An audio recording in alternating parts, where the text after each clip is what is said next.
What's up, you guys? So we're here from OneGlanceTrader.com, and I'm super excited about this video because even though I have a 19.7k unrealized loss, I'm still making passive income every single week, on average about $200 selling options on this particular stock, ChargePoint Holdings.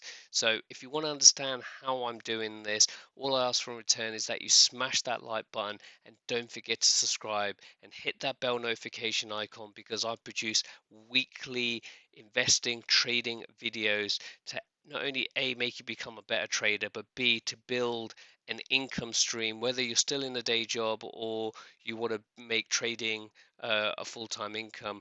This channel helps you provide that and gives you some useful hints, tips, and context about how I'm trading, so then you can not only A, learn from me, but B, understand, if you are trading options in this particular video example, of challenges that you might go in terms of seeing a big unrealized loss, and what you can do to negate that deficit as well as still pick up passive income. So before I go into this particular example of ChargePoint Holdings, to really set some context about selling options, um, I like to invest in what I call income generating assets. And for any of those who have read or listened to the audiobook of Rich Dad Poor Dad, he talks about investing your money into assets that generate income. And the example he uses and where he became rich from is real estate. So he invested a deposit to go purchase a house where the rest of the purchase came from the bank. And then he rented out that house for rental income. So when you minus your mortgage and your expenses, whatever's left is money into his pocket that he can either use to pay off bills or save up and invest into another property. Now, when it comes to the stock market, never really thought of the stock market as an income generating asset, because a lot of people, when they invest in the stock market, it's a buy and hold strategy, whether it's an ETF, index funds, or particular stocks. You hold it, and stocks over the long term go up. So therefore, in 20, 30, 40 years, I'll sell my stock position and then live off the gains off that. The closest that I've seen is dividend investing, so companies that pay you a dividend for holding the stock.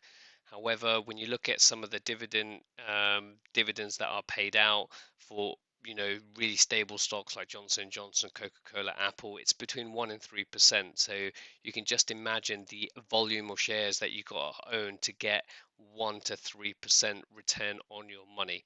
So even though that sounds like a great strategy and it's completely passive, you do need a lot of money to be able to do that. And then about a year ago, I got introduced to the world of options, and in particular selling options. Um, and again, I've got a number of videos in terms of selling options, but effectively, when you sell an option, you are basically writing that I'm willing to buy shares or sell my shares at a particular strike price at a particular expiration date.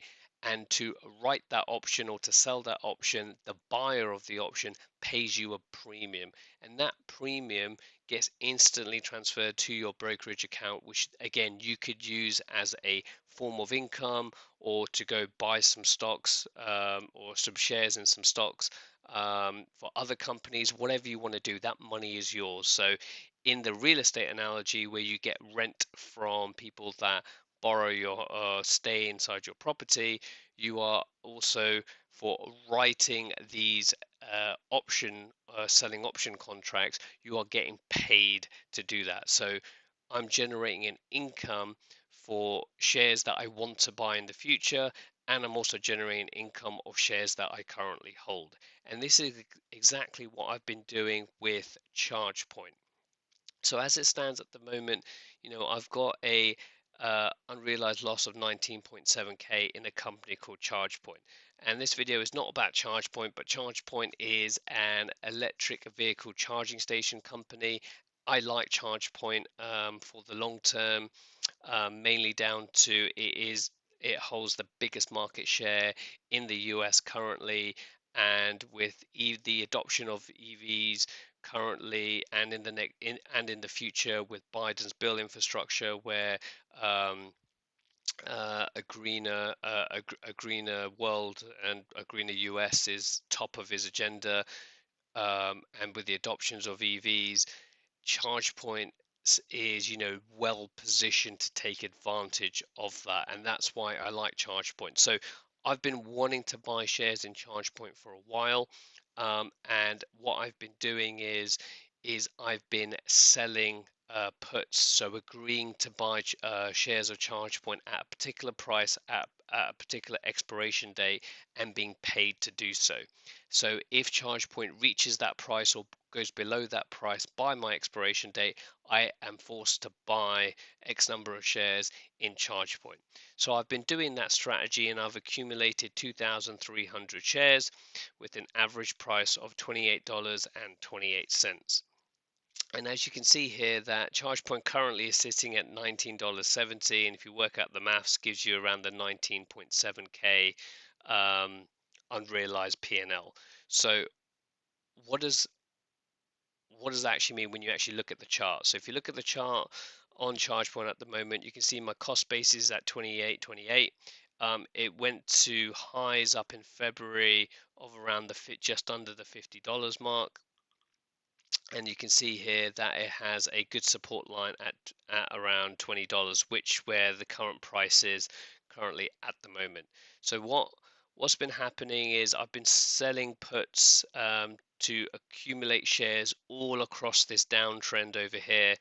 I just went a bit top heavy because I didn't expect price to drop all the way back down to 20. So I've been selling puts at 34, 31, 30, 28, 26, and even some at 20, which has given me the cost basis of 28. And we'll talk about my break even inside a second.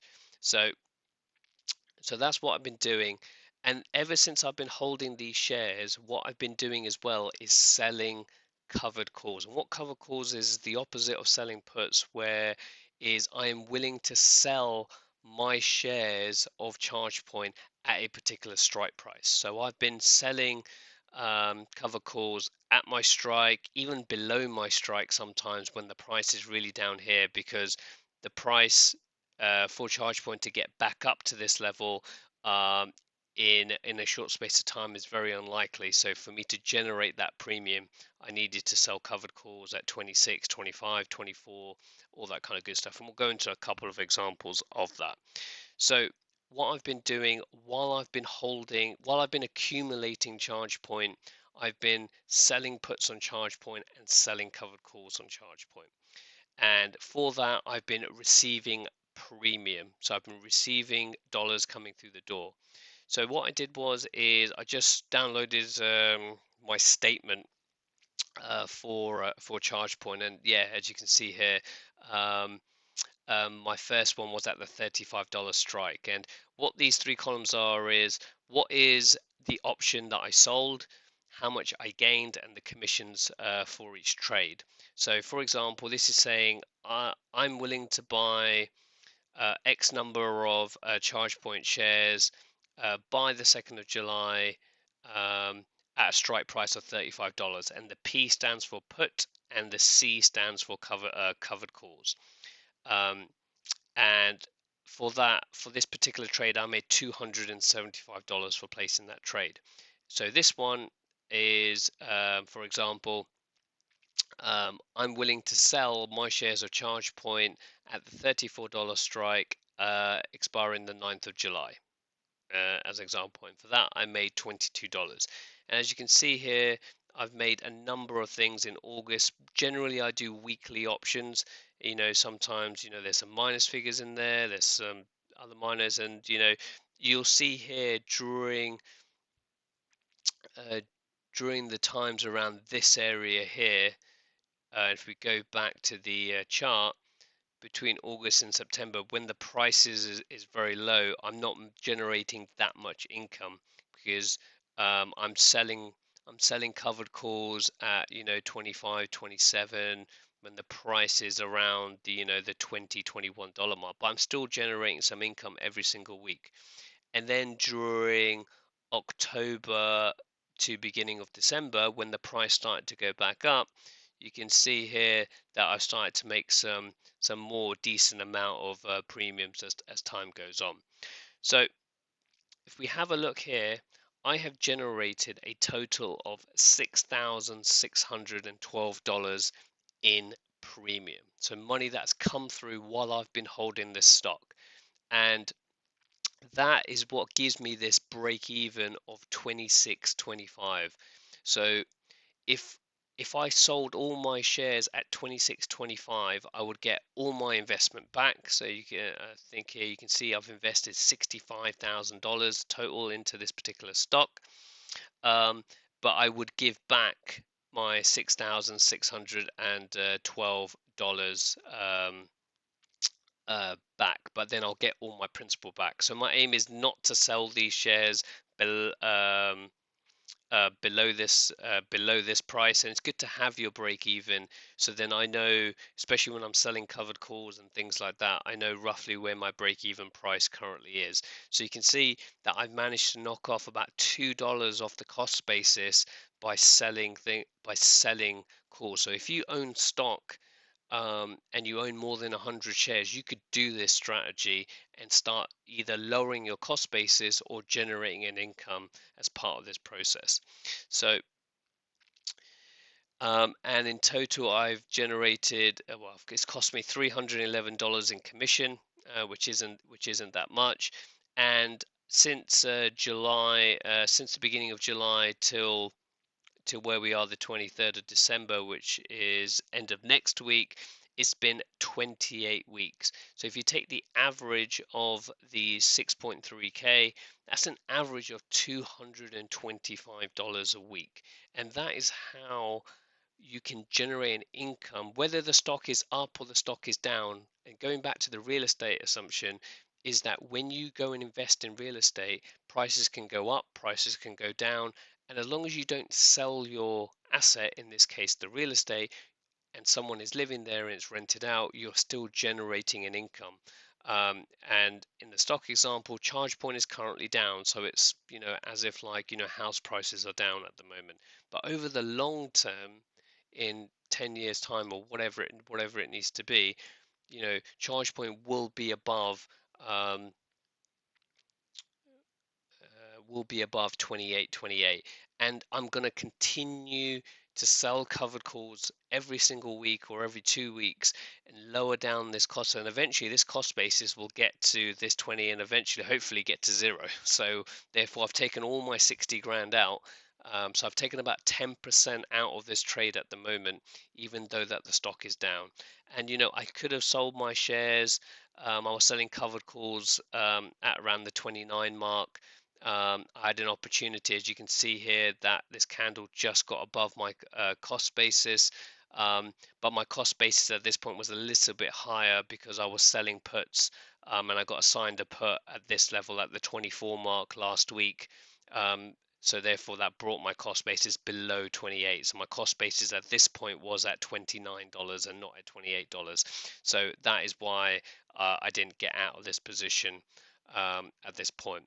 My aim is not to hold this until I do believe it will become a $100 stock, but I will be looking to get out of this position when it gets to $29, $30, get my 60,000 back, and then look to see where else I can make more efficient gains with that money. But I just wanted to share this example with you guys that if you are holding more than 100 shares in stock, you can sell covered calls or selling option covered calls against your position to A, generate an income, or B, to reduce your cost basis. And there's some videos down below that show you step by step on how to do this. And I really hope you guys found this useful. I'm willing to be as transparent to share, examples of me losing on an unrealized loss of 19.7K. But I really hope you found this video useful, and I shall see you guys in the next video.